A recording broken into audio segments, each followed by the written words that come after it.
Hi everybody, welcome back to AWA Revival.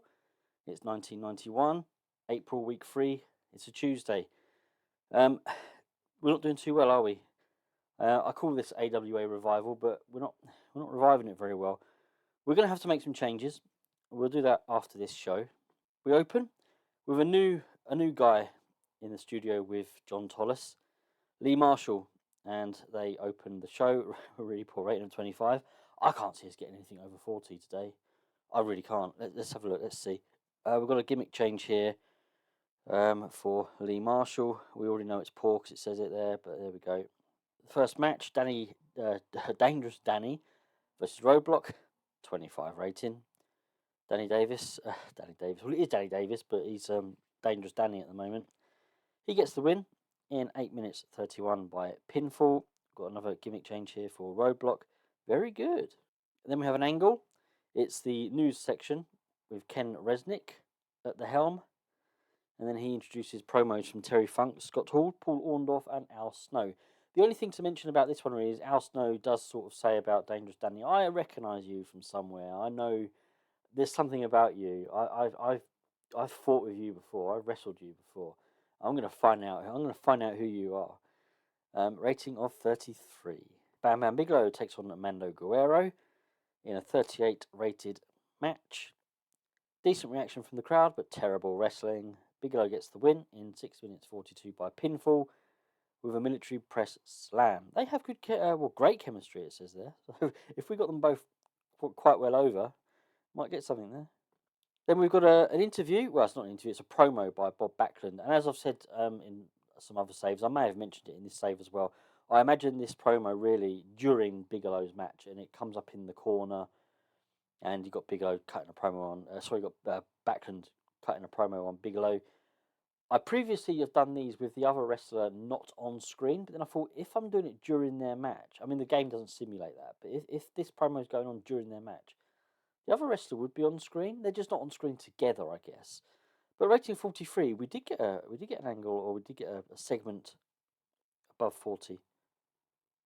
Eric Bischoff is then in the ring, and as the owner, the guy who's trying to revive AWA, he realizes that there needs to be some changes, but he's kind of kayfabing it, and he's saying the TV execs aren't happy.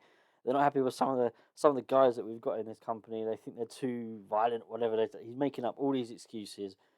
Basically, we're going to get rid of a load of people, and this is the kayfabe way of us going about that. Rating of 31. King Kong Bundy and Big John Studd then take on Coco Beware and Tito Santana. I wanted a tag team match, as I will try to get at least one in. It's a rating of 38, and it's the faces. It's Coco Beware and Tito Santana getting the win in 8 minutes 57, when King Kong Bundy was disqualified while fighting Coco Beware. Just wanted to get Coco some overness. Just wanted to get him some pop.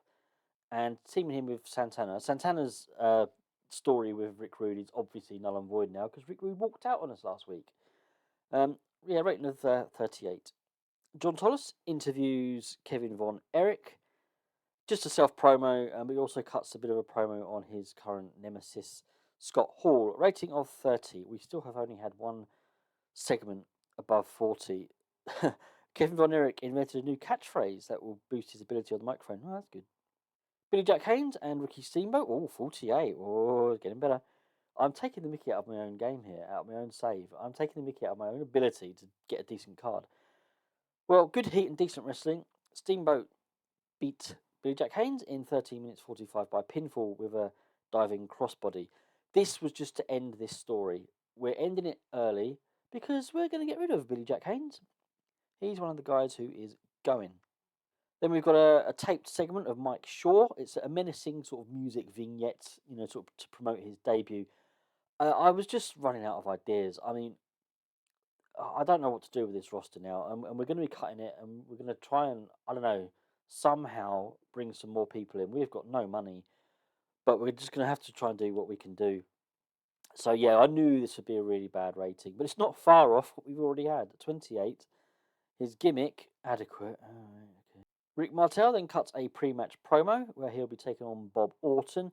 Just wanted Rick Martel in the main event. He's now our only major star again, now that Rick Rude's gone, so kind of got to use him really. Rating of 46. yeah, it's just a pre-match promo against Bob Orton Jr. And the match gets to 48. That's much better than I thought. Much better. And they had great chemistry, which obviously helped. I mean, it's still really bad, right? 48 is still really bad, but you know, we kind of take all these little victories where we can. Good heat and decent wrestling. Rick Martel defeated Bob Orton beat Rob. I'll start again. Beat Bob Orton Jr. in 9 minutes 55 by submission with a Boston Crab. Bob Orton's one of those guys that I was thinking about possibly getting rid of. I don't think he's that bad backstage yet. I've written a list. We'll go through it. Overall for this show, 38. Before we do anything else, we always check our email. Kamala injured. Okay. Right, so yeah, I've written a list of people we're going to get rid of. And first one, we are going to get rid of Big John Studd. And it's kind of a shame in a way because we could really do a transfer in that pop. But it's just getting out of hand now. I can't go on like this. I can't go on with these. It's just going to have to go. So I've gone through all the handshake people and the ones that have got kind of like gloomy at the moment. Mercenary will be next. I really don't want to go through all the mercenary. We've got a lot of people that are mercenary, and Bob Backlund's one of them. Well, Big John Studd's going. Billy Jack Haynes, that we've already mentioned. He also has Gloomy. I mean, he's only got 2 months, 2 weeks left anyway, but it's not going to cost us. Oh, Terry Funk doesn't like him. That's good. Okay. Well, actually, we're probably going to get a few of those. Next on the list was Colonel De Beers. He's one of our managers. Managing John Nord. Okay, it's no real loss. Okay, it's no real loss. He can go. This one's a big one. We're going to get rid of Kevin Von Erich, and he's in a story with Scott Hall that I didn't really want to lose, and I guess really I should have ended that story early as well. Thinking about it, we'll keep Kevin for a bit. We'll either end.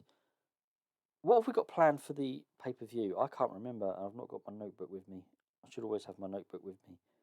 Let's get it in there. Let's do it now. Kevin Von Erich against the Big John Studd. Big John Studd. Kevin Von Erich against Scott Hall. We want Scott Hall to do it. Originally, it might have been Kevin, but Kevin's the one we're getting rid of now. So let's just put it up to 14 minutes. It's not really going to matter any of this. Scott Hall, get the victory. Open match. Script. Let's try and have it steal the show as well. See if Kevin Von Erich can go out with a bang. Pinfall finish and end that story. There we go. Kevin Von Erich, Scott Hall. That story will end. So, okay, we've got one more week plus the pay-per-view. Well, it's not a pay-per-view. Plus the big event of Kevin Von Erich. And then it's likely that we'll get rid of him. I think we're going to see what the backstage rating's like. I can't see it improving too much. So, next on my list was, I can't even read my own handwriting, Tom Pritchard, who I'm a little bit annoyed that I have to get rid of him. He's half decent, but again, I just, I'm not going to go for it. I'm not going to waffle on. He's going. And then next on the list, the last one at the moment, actually. Well, I'm not sure about this one because he's a referee, but he causes so many problems backstage. I mean, he really does. He's only mercenary. He hasn't got the gloomy, but he causes so many problems. How many referees have we got? Because I did put a question mark against his name, so it's not guaranteed. Referees. Can we cope with 3? We can probably cope with 3. Yeah. Oh, he's on an exclusive written deal. Oh, he's going to cost us money. We can't do that. Well, no. Okay, I did put a question mark against him. We'll keep him. Oh. I mean, maybe if the backstage rating does start to go up a little bit now, then possibly we might be able to hang on to 1 or 2 of them. I can't see it going up much because I've only got rid of, 3, 4? I mean, maybe a little bit. Well, it's gone up to 5%. Okay. Looks like we'll probably end up getting rid of James Mitchell because there's tension between them. I mean, there's a lot of mildly negative. I don't think. I think I've got rid of all the ones that had like the big negative influence, but there's probably way too many mildly negative to outweigh. I mean, we've got quite a lot of positive, but at the moment it's just been outweighed, isn't it? We'll see what we're going to do here, guys. There will be more going. I'm going to write names down because I don't think it's exclusive to what's written here under their attributes. There must be more to it than just what they've got here. I mean, yes, he's mercenary, but that doesn't make him an a-hole, right? Or does it? But I'm going to start making a note of all these people that are causing backstage incidents, and I'm going to be getting rid of them. We're going to suffer. We're going to suffer because we don't have a particularly popular card as it is. So we're going to end up with probably most of our roster will be recognisable or unimportant. We're going to have to suffer that and just hope that things get a little bit better. And maybe in dribs and drabs, bring in people that are more popular. You have to be careful though. So yeah, I'm getting ruthless. We have to get ruthless. So that'll do for me now. Next up is, well, we've got another episode of our TV show before our event, which is, if I remember, where are we? April. Oh, it's Super Clash. It's our big one. Well, it's supposed to be our big one. It's going to be awful until we can make improvements. But yeah, that's it. Done and dusted.